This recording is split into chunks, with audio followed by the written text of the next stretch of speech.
नमस्कार. तुम्ही Korean horror सीरीजचे चाहते आहात का? जर तुम्हाला कोरियन सीरीज, हॉरर सीरीज वगैरे याच्यामध्ये जर इंटरेस्ट असेल, तर तुम्हाला मी चांगली हॉरर सीरीज रिकमेंड करतो. त्याचं नाव आहे इफ विशेष कुड किल. ही आत्ताची 2026चीच Netflixवर रिलीज झालेली सीरीज आहे. ते नक्की तुम्ही पहा. एक खिळून ठेवणारी सीरीज आहे.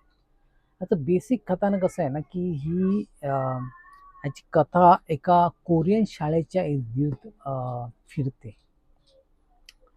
म्हणजे एक जे 5 वर्गमित्र आहेत, त्या वर्गमित्रांना एक रहस्यमय ॲपबद्दल समजतं.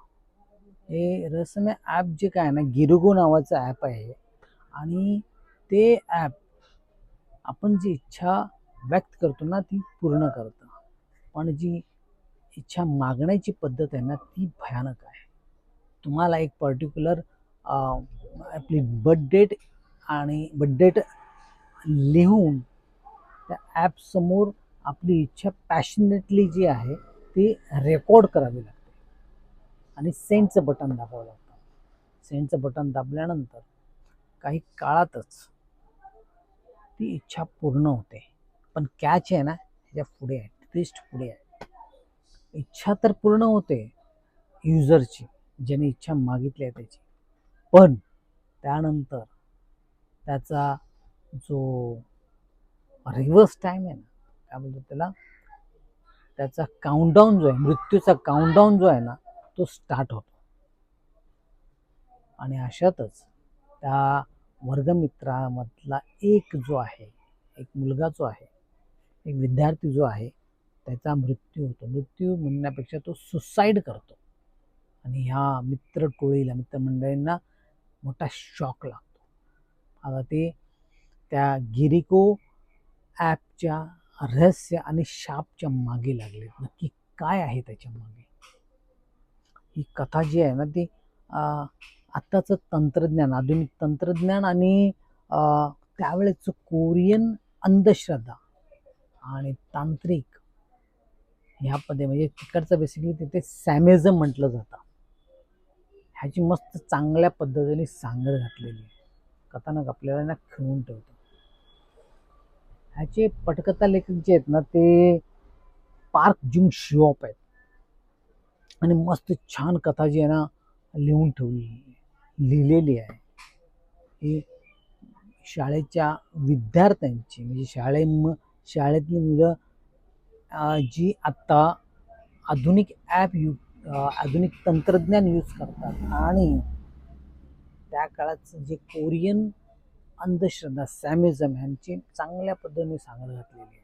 8 एपिसोड हे रहस्य आणि काय बोलतो भीती ह्याचं वातावरण ते खूप इंटरेस्टिंगली असं जे आहे ना, गुंतवून ठेवलेलं आहे.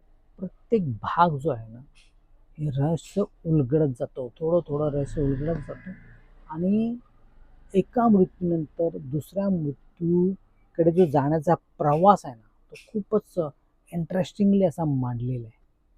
हां, काही ठिकाणी ही जी पटकथा थोडीशी संत वाटते, पण ती तात्पुरतीच. आणि अजूनही काही ह्याचे जे सबप्लॉट्स आहेत, कधी-कधी मेन प्लॉटवर हावी होण्यासारखे आपल्याला जाणवत असतात. पण तरीसुद्धा ही जी ओव्हरऑल जी पटकथा आहे 8 भागाची, 8 एपिसोडची जी पटकथा आहे, ती आपल्याला शेवटपर्यंत घेऊन ठेवते आणि आपल्याला पुढे काय घडणार आहे याची उत्सुकता लागून राहते. ह्या सिरीजमध्ये अभिनयाची सुद्धा भट्टी चांगली जुळून आलेली आहे. ह्याच्यामध्ये जी जुशो यॉंग ही जी अभिनेत्री आहे, जिने यो शाची जी मेन प्रोटॅगॉनिस्ट आहे हिची भूमिका सादर केलेली आहे, जी की एक ट्रॅक ॲथलेटिक आहे आणि आपल्या मित्रांना वाचवण्यासाठी जी धडपड जी आहे, धडपड करणाऱ्या मुलीची भूमिका साकारलेली आहे. तिचा तिचा तिच्या डोळ्यातली जी जिद्द आहे, जी भीती जी आहे, ती प्रेक्षकापर्यंत अचूक पोचलेली आहे. त्याच्यानंतर ती दुसरी एक अभिनेत्री आहे कांगमिना. जी अँटागॉनिस्ट आहे ती सादर केली आहे कांग मीना ह्या अभिनेत्रीने जी सादर केली आहे भूमिका, काय नाव तिचं, लेम नारी या भूमिके जी आहे ना, गुंतागुंतीची भूमिका आहे ती. म्हणजे दारूच्या नशेमध्ये तिने त्या ॲपसमोर आपली इच्छा प्रकट केली की माझ्या मित्रांचा खून होऊ दे, आणि तसंच घडायला लागलं.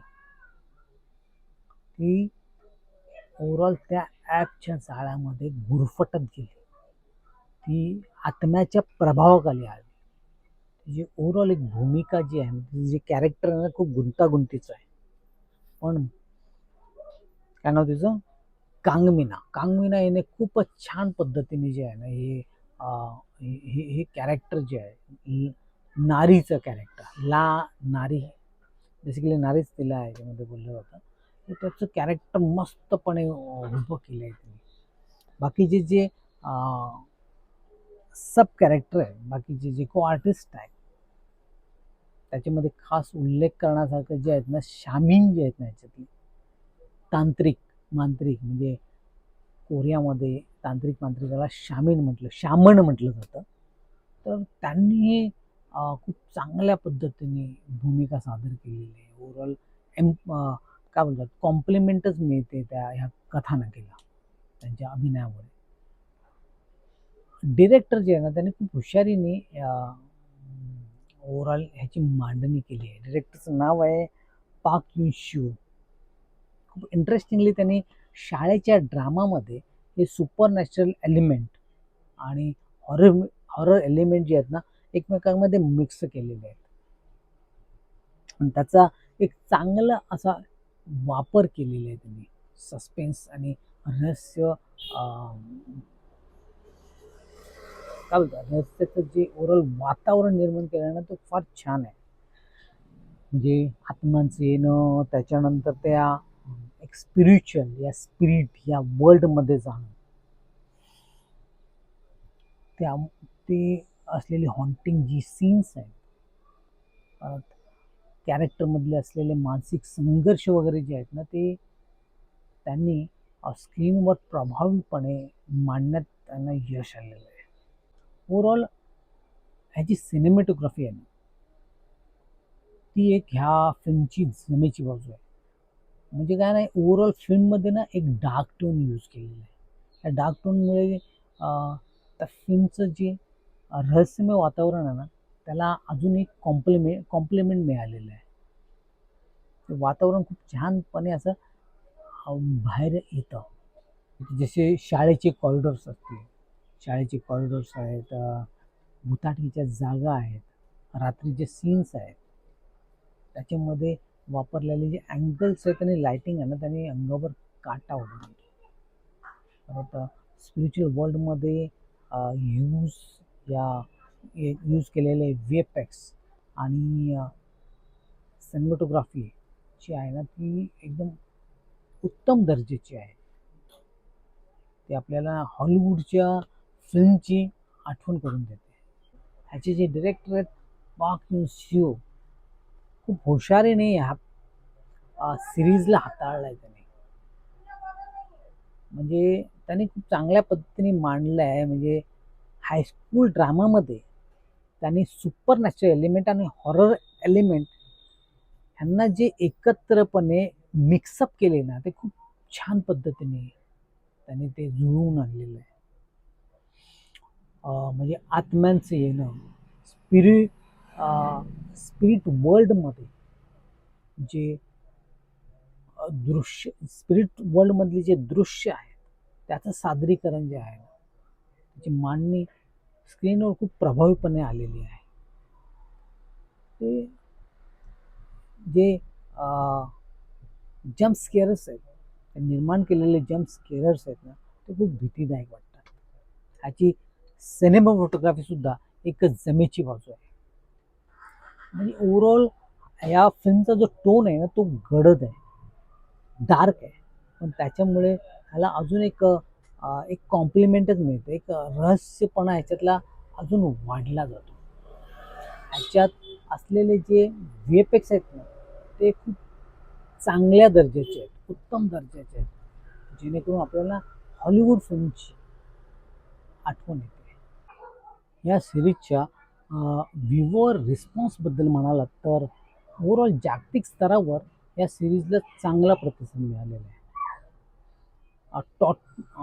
रॉटन टमॅटोजवर ह्याला चांगला स्कोर मिळालेला आहे. ह्याची पॉझिटिव्ह बाजू जर बघितली गेली ना तर प्रेक्षकांनी ह्याला प्रतिसाद चांगला दिला आहे. कारण त्यांचं म्हणणं असं आहे की ह्याच्यामध्ये जाणून बुजून आलेला या घातलेला असा रक्तपात नाही आहे, ब्लडशेडपणा नाही आहे ह्याच्यामध्ये, आणि तशी विनाकारणीची भीतीही नाही आहे. जी आली आहे त्याच्यामधून ती एक भावना आहे, त्याच्या मागे मैत्री आहे आणि एक उत्तम कथानक देखील या सिरीजला आहे. जर काही प्रेक्षकांच्या मध्ये काही निगेटिव्ह पॉईंट्स आहेत, बेसिकली जे कट्टर हॉरर समर्थक आहेत, या प्रेक्षक आहेत, त्यांना असं वाटतं ना की ही सिरीज ट्रेन टू भुसानसारखी अतिशय थरारक अशी सिरीज नाही आहे. पण जर मला विचारलं तर माझं फायनल वर्डिक्ट काय असेल तर ही सिरीज जी आहे एक विशेष गुडकील ही एक फ्रेश आणि आधुनिक, म्हणजे आधुनिक मोबाईल ॲप आणि कोरियन अंधश्रद्धेवर आधारित असलेली ही एक सिरीज एक फ्रेशपणा आणते आणि ह्यातला हॉरर एलिमेंट ही खूप बघावं असं वाटतं. हे जर तुम्ही हॉरर सस्पेन्स एलिमेंटला या अशा सिरीजनं जर तुमची आवड असेल ना, तुम्ही ही सिरीज मिस करू नका, ही नक्की पहा. हा रिव्ह्यू तुम्हाला कसा वाटला हे कमेंट सेक्शनमध्ये नक्की सांगा. व्हिडिओ आवडला असेल तर लाईक करा, शेअर करा आणि चॅनलला सबस्क्राईब करा आणि हो, बेल आयकॉन दाबायला विसरू नका. भेटूया पुढच्या रिव्ह्यूमध्ये. तोपर्यंत bye bye, take care and keep watching.